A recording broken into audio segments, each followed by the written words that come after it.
Hi guys, it's Dakota. Hope everybody's doing well today.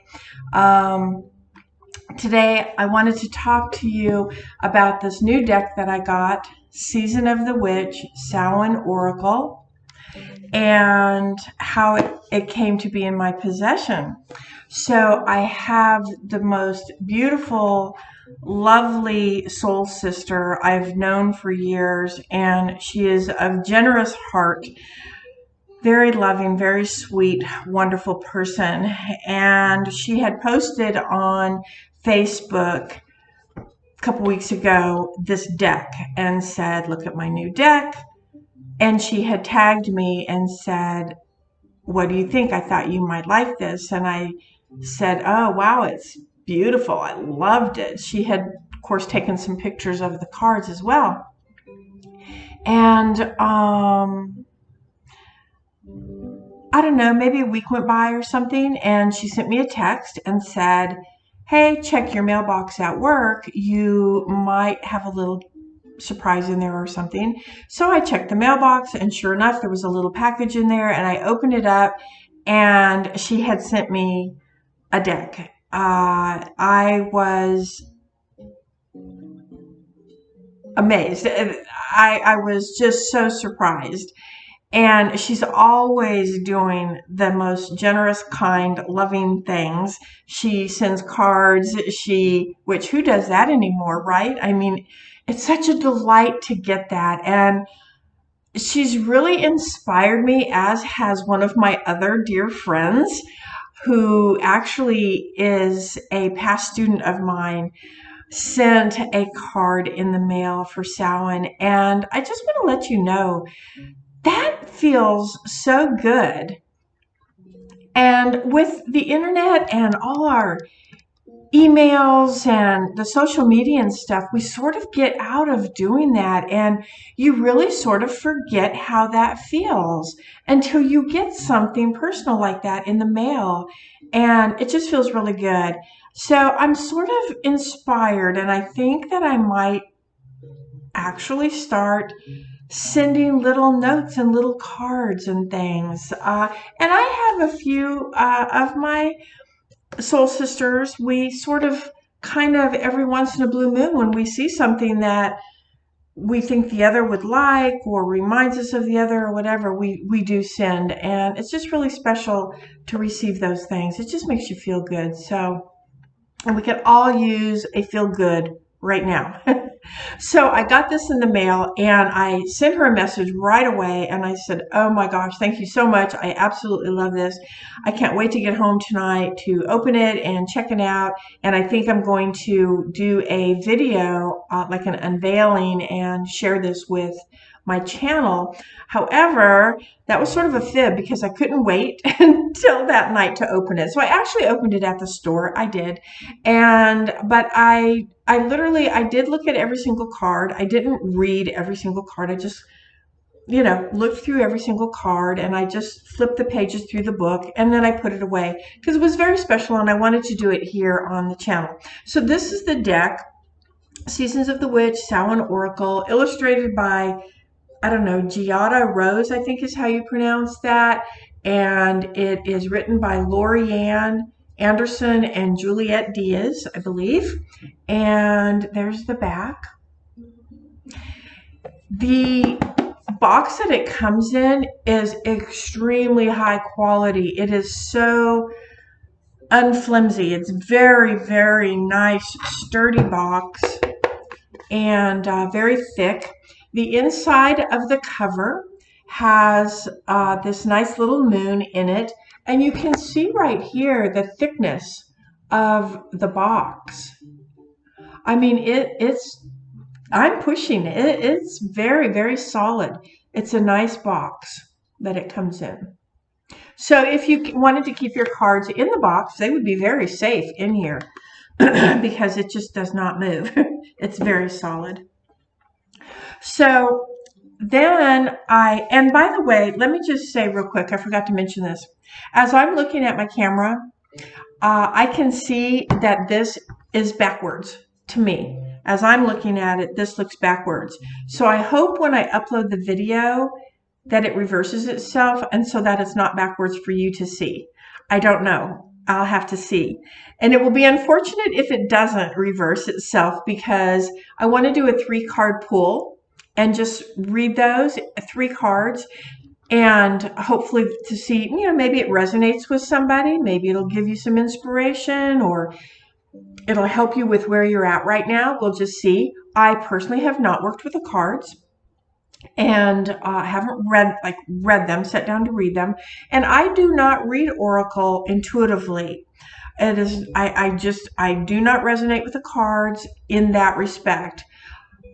So but I have several Oracle decks. I love them. I think the artwork in Oracle is, well, it's very, very different from tarot. It's very different from tarot cards. And although I have some really lovely tarot cards, the oracles feel there's just so much there's just beauty. It's like artwork. It's just absolutely beautiful. And but I do have to read the book. I cannot read intuitively from Oracle. But nevertheless, I will pull from my assorted decks maybe once a week, and I just sort of ask the question, like, what do I need, like I do with my tarot when I do that once a week. What's the message of the week? What do I need to be working on this week? What do I need to be releasing? What do I need to see? What do I need to do? That kind of a thing. And I do the same thing with the Oracle. So, and a lot of times I'll have 3 different decks going at the same time to just see, if the messages from the tarot, what I get from the tarot, corresponds or resonates with the other decks, which are Oracle. And then I use Raven Grimassi's Hidden Path quite often, and it is more like an oracle, but I don't think it's referred to as an oracle. But it does read like an oracle, and I have to read the book. I can't read it intuitively. So anyway, okay, let's keep going. All right, so when I opened up the deck, and I was it almost, and the bottom of the box has a moon also. So the bottom of the box also has that. It really almost just, I was just like, whoa. The edges of the cards are that red, I don't know, red silvery, like gold, silver. This is red. And it's fire red, blood red, deep red. This doesn't really show the richness of that red as much as it really does in real life. Beautiful, beautiful color. And that, I was like, I've never seen red edged cards before. Absolutely gorgeous. Absolutely gorgeous. And then the backs of the cards are has the moon, that glare, has the moon, has 4 hands reaching out to the moon, and then has these roots coming out of the wrist. And then it has a pentacle here and one in this corner. Beautiful. Now, because I had already looked at the cards, they're not in order. I didn't keep them in order when I was looking through them, but I'll just show you a couple of the cards just so that you can kind of see them. And then I want to do a 3-card, and we'll talk a little bit more about it. But this is card number 26, Nature Spirits. Isn't that adorable? So cute. And then they all have this little blip at the bottom. Blip. Get these turned around. This is card number 1, Hallows Eve. That's card number 1. Let's see. Oh, so most of you know by now that I have arachnophobia. And when I say that, it's not like, oh yeah, I'm afraid of bugs too, or I don't like spiders either. I'm talking where I have actually jumped out of cars. I have hurt myself. I have hurt others trying to get out of the way of spiders. It is an unrealistic fear. This I know. I've mentioned this on past videos. I do know that. I know that. I am aware of that. Now, I love a spider. I will sit and watch a spider spin her weave all day long. I think it's absolutely beautiful. Webs are incredible. I think spiders are just incredible insects. But I do have this, I'm sorry, my phone. I do have this incredible fear of them. And I don't really know why. I've never been bit or any kind of thing like that. I have it so bad that I know that I need to go probably to therapy for it.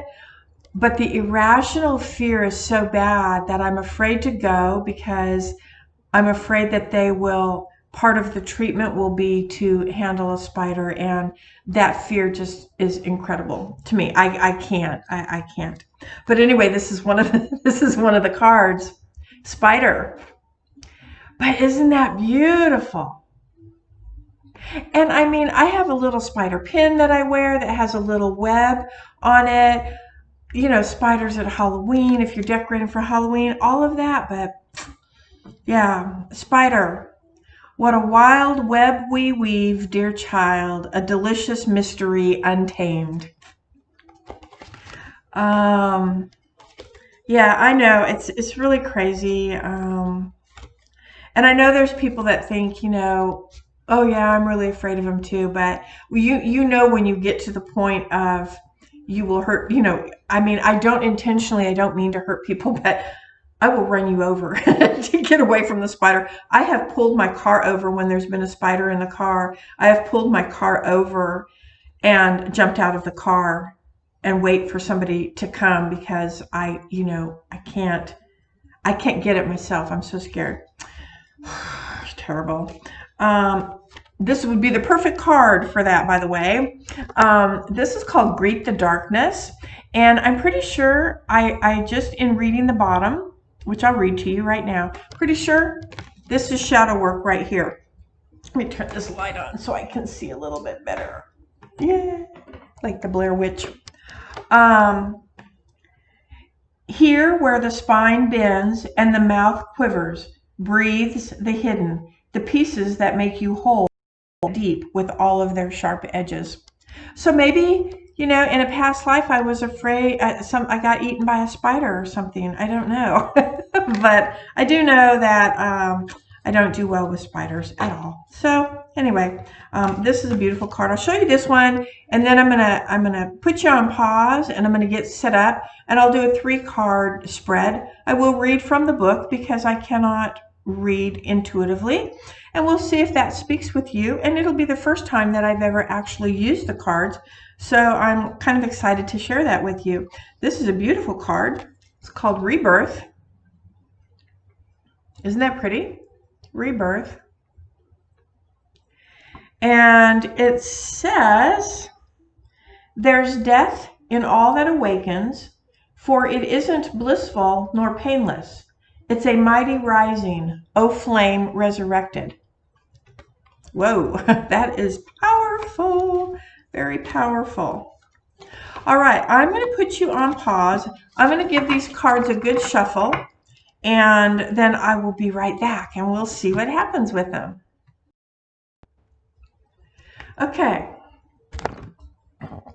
put you down here. So what I'm going to do is I'm just going to cut the cards in 3 different piles because that's how I like to do. If I'm doing 3 cards for Oracle, that's how I like to do them. And I have my little book right here, so I'll be reading from the book. And I have my light on because it's dark in here. All right, I hope that these are, I won't read reversals because, you know, I don't know the deck well enough to do that. I don't even know the deck at all, to be quite honest with you. This will be the first time. So I'm not going to read any kind of reversal. So I hope that these are upright for you. The first card is Third Harvest. Let's see if I can get that. Third harvest. I hope you can see that. It's very glary. Third harvest. It says, daughters of the woods, feel thy sacred swell with suppleness. Taste the gathering of honey's milk, filling your emptiness. Now, let me turn this. I wonder if that'll be upside down for you. I'm going to do it this way. Now, I did notice that one of the things in this book was that there's no place in the book that tells you what card it is. So you do kind of have to fumble around with each page to find your card that you want. And so you can see it's taking a while. It should be on the, on the page or something, but it's not. And so I'm just fumbling and I'm fumbling. All right. Well, where is it? All right, here it is, 38. Card number 38. So it just kind of tells you that, because the third harvest, as we know, is Samhain. That's pretty interesting that we just got done with Samhain. And it just tells us that that is, a holiday that told our ancestors to prepare for the coming of winter, and this would be their last harvest. So they had to make sure that all the food was ready, the meat was prepared and stored. And so this is the reading of the card. The winters might be harsh, and gathering up your food is hard work. There is a feeling of abundance and pride in getting prepared. Imagine looking at your food stores and seeing a physical representation of your work. Imagine seeing the abundant rewards of planting your seeds and nourishing them as they grow. We are lucky that we no longer have to face these conditions in the modern world. Refrigerators and grocery stores make it easy for us to have food all year round. Perhaps that's why the overall idea of preparation is no longer important to us. If you are holding the third harvest card, you are being guided to gather up your accomplishments, to celebrate your wins. Take a look at everything you've done and achieved. Make a store of these wins to come back to whenever you are feeling low or like you've failed. The easiest way to attract more abundance is to feel abundant. Having this stockpile of feel-good moments will kickstart you and help turn around feelings of lack and stagnation.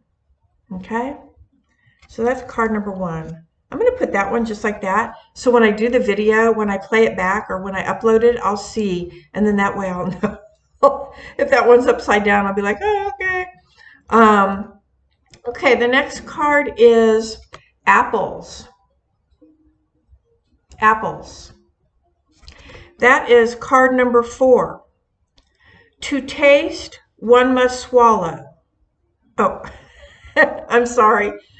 To taste, one must swallow it whole, and beneath the satin flame hides drowning waters. I don't know about that one.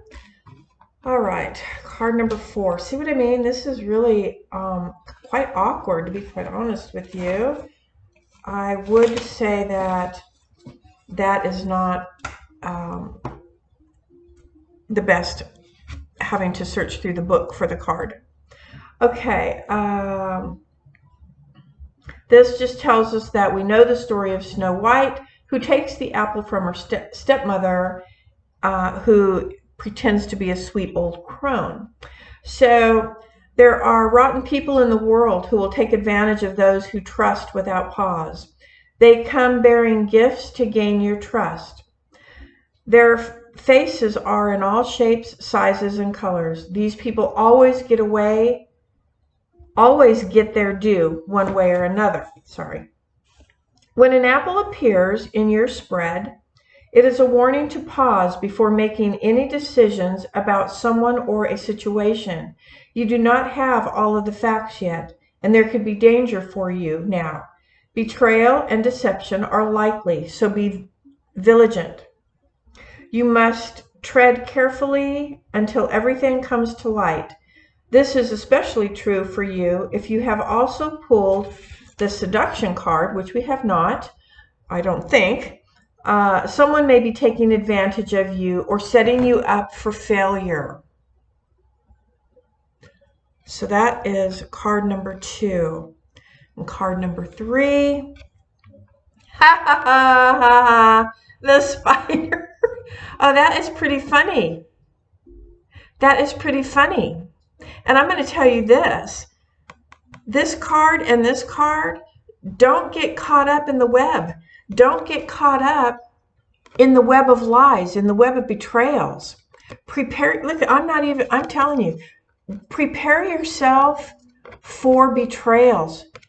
You have to understand that in today's world, people, it just seems to me, and I'm sorry to say, but even in our own community, people are out for themselves. People look out for themselves, and they don't care who they tread on to get ahead. They want to be the best of the best. They want to be the power. They want to be the ego. And so you have to prepare yourself for these types of betrayals and untruths. And I have seen it within my own community, my own personal community, and I don't like it. And I try my best not to be a part of that. And this card, without reading the book, knowing what I just talked about, the spider, and you saw me cut the cards. I did not, there's no way I could have set this up. I'm just saying, what this tells me, don't get caught up in that. Do not get caught up in the lies and the betrayals and the untruths, the gossip, the hatred, the jealousies, the envies. Don't do it. You're strong, you're powerful. Stay above that. There's no need to get caught, tangled up in their web of deceit and their web of lies, because they're egotistical, or they have an ulterior motive, and that is to be the biggest and the best. And I have seen it personally within my own personal community, and I think it's a disgrace to the community. So that being said, well, let me see what the card says. Okay, I'm going to turn these back this way now, and I'm going to see what Spider says. And he's card number 37, so I know he's somewhere back here in the back. 32. Okay, he's right here. Spider. So spiders come crawling into your spread to remind you to cast your weave, then give it time to catch your prey. Spirit is asking you to give, let me put this back up for you. Spirit is asking you to give the wish me a car stuff a break. Set your intentions, but then let them go. Don't obsess about how long it's taking your intention to come to life or for your spell to work. Focus on getting your way only draws attention to the fact that you do not have it. That's the space where you doubt, and where doubt can be the destroyer of magic. Trying to control of how something will come to you may be the very thing that keeps your goal from happening. The powers that be, remember that they're smarter than you. And they know all, and they see all, and they know the best path to take. So it may take longer, but if you discovered something that you didn't know or needed along the way, that would be something to focus on. So I think that's a pretty strong little spread right there. And maybe I'm reading from a tarot reader's point of view. I mean, what the book had to say about Spider, okay, but as someone who reads tarot, just in reading what I read, like I said, it seemed very clear to me. And this being my first spread, and I have not worked with these cards, I have not consecrated them, I have not put my energy into them, other than looking at them the first day. I put them back in the bag that they came in. They came in a little foam bag. I put them back in the bag, and I just brought them out today. This speaks very loudly to me. This speaks very loud to me, because this card here, this deception and this fakeness and this betrayal, I have seen it has become more and more common in our community as a whole. I'm speaking from my own what I see as a pagan, what I hear as a pagan, and it's just not pretty. It is not something that I want to be a part of or that I stand for as a pagan. So maybe perhaps this card spoke to me. I get very upset, as you can tell, and I get very outraged by things that I hear pagans teach and pagans preach, and then turn around and do exactly what they just told you as a pagan you shouldn't be doing, or whatever. So the preparation, the preparing of the harvest doesn't always necessarily mean your corn, your grain, and all of that. Your harvest, what it is that you are trying to grow within yourself. Prepare yourself for those rotten apples, because they are out there. They are out there, and they, just like in the story of Snow White, they want to spread their poison. Don't get caught up in that deceit. Man, that's heavy stuff right there. I liked that. Well, to my friend who sent me these, can you imagine how these cards are going to speak to me once I do the work with them? Once I actually start working with them and consecrate them and put my energy into them and charge them with my energy. Woo! I love them. I absolutely love them. All right, so that's what we have for today's video. Seasons of the Witch, the Samhain Oracle. The publisher is Rock Pool. I don't know that publisher, but kudos to them. Nice quality, nice quality. As you know, I don't shuffle my cards like that. I shuffle this way, but even if you shuffle this way, I think these cards will hold their shape for quite a while. The quality is beautiful. Show you the bottoms. There's pumpkin, the bottom of our little spread that we did here. Cauldron. Oh, this was definitely a spread for me. Hello, Cauldron. Hello. Yeah, this was definitely a spread for me. And reflection. Bye, guys. See you next week.